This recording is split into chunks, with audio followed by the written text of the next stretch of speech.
Well, it's been a fun 4 years. Microsoft Flight Simulator 2020 will still be around, but soon it'll give up its premier status to its successor.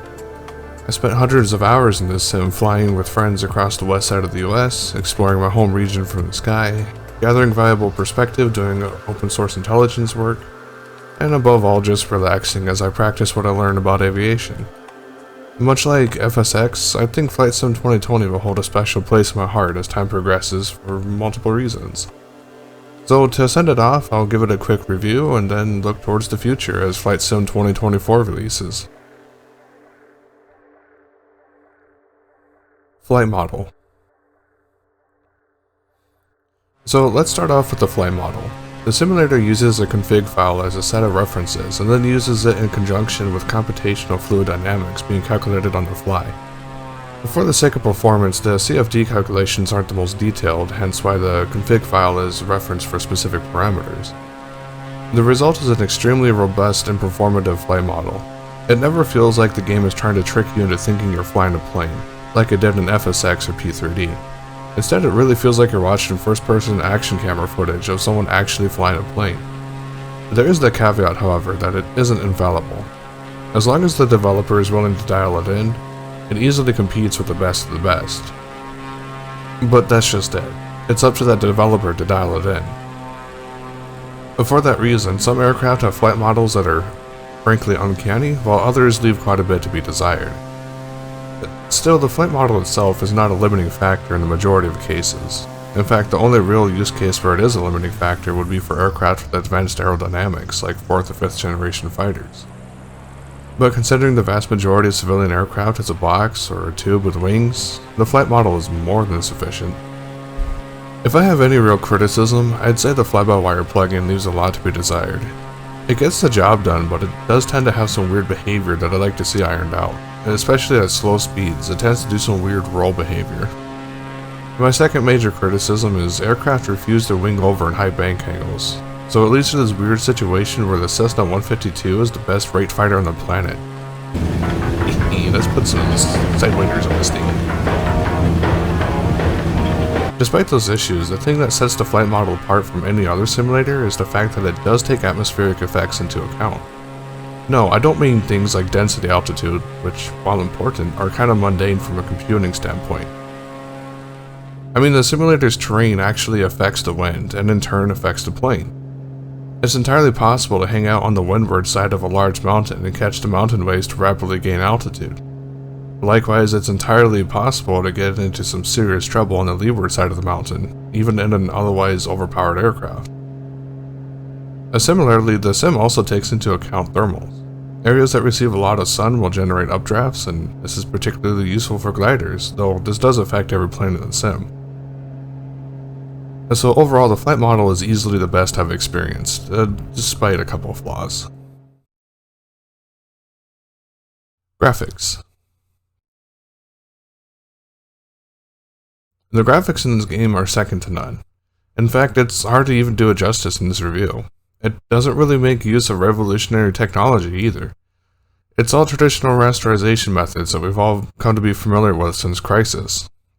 Still, despite that, the city's generated using photogrammetry, the satellite-derived textures, the volumetric clouds, it all feels like a very connected and cohesive world. Of course, if you really scrutinize it, there is some jank, and that's kind of to be expected from a flight simulator. But still, it's mind-blowing how you can land a plane on the lake, turn off the engine, and just enjoy the bobbing of the plane and the sound of the waves splashing as you watch the sunset.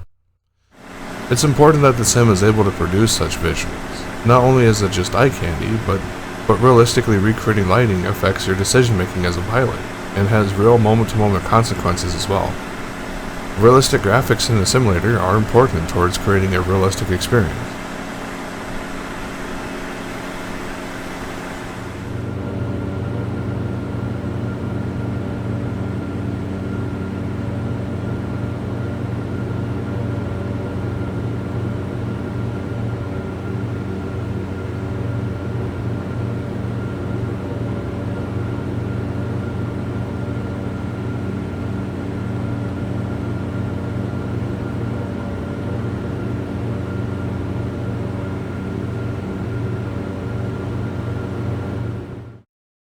Speaking of graphics contributing to a realistic experience, my biggest complaint has to be the procedural generation used to create airports in the simulator.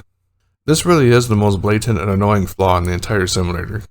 Almost all of the taxiways are wrong. Oftentimes there are taxi lights just shotgun blasted onto the pavement, and usually lighting in general is incorrect, and airports tend to just be a black void once you're out the taxiways. And thankfully there is a program that allows people to submit corrections, but I really think they need to just go in and regenerate these airports using better heuristics. Engine.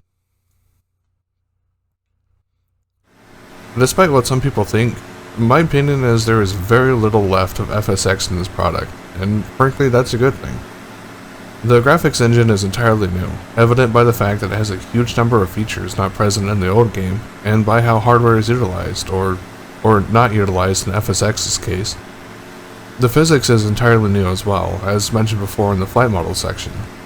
Microsoft has done what needed to be done in flight simulation for a long time, and that is utilize modern technology and techniques to fully utilize modern hardware to its maximum potential. The GPU and CPU pipelining, considering it's a DirectX 11 game, is as good as it gets. An RTX 2060 will run the game at 4K. The CPU needs to be quite a bit beefier, but that's because the sim is loading and rendering huge amounts of geometry on the fly. Still, the simulator features excellent multi-threading support for DirectX 11 standards, so modern CPUs with multiple cores are leveraged towards this monumental task. Overall, the simulator isn't easy to run, but it's able to accomplish what it does because of its excellent optimization. Overall thoughts.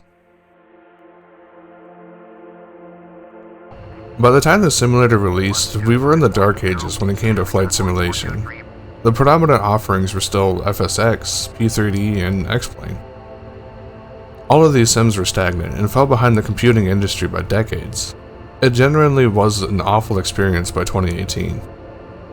Digital combat simulators started to really turn heads with their F-18 and F-14, but FSW really showed the latent interest there was in the market. It was abruptly shut down in 2018, and considering Flight Sim 2020 felt like it only had 2 years of development put into it at the time of release, I highly suspect Microsoft saw that latent interest. The simulator was rocky for its first year, but by 2021 it was already maturing nicely. By 2022, it felt like a truly mature simulator, though that doesn't mean there weren't needed improvements. Despite its shaky launch, the sim was a breath of fresh air when it came to flight simulation. And not only that, despite stability issues, it probably was a good time for the sim to release when it did. Mostly by accident, as the global pandemic was in full swing. In a time of being stuck in a house with nothing to do, it provided a much needed distraction during the hard times. For this reason, even with the new sim coming out, I think this simulator is going to hold a very special place in my memories.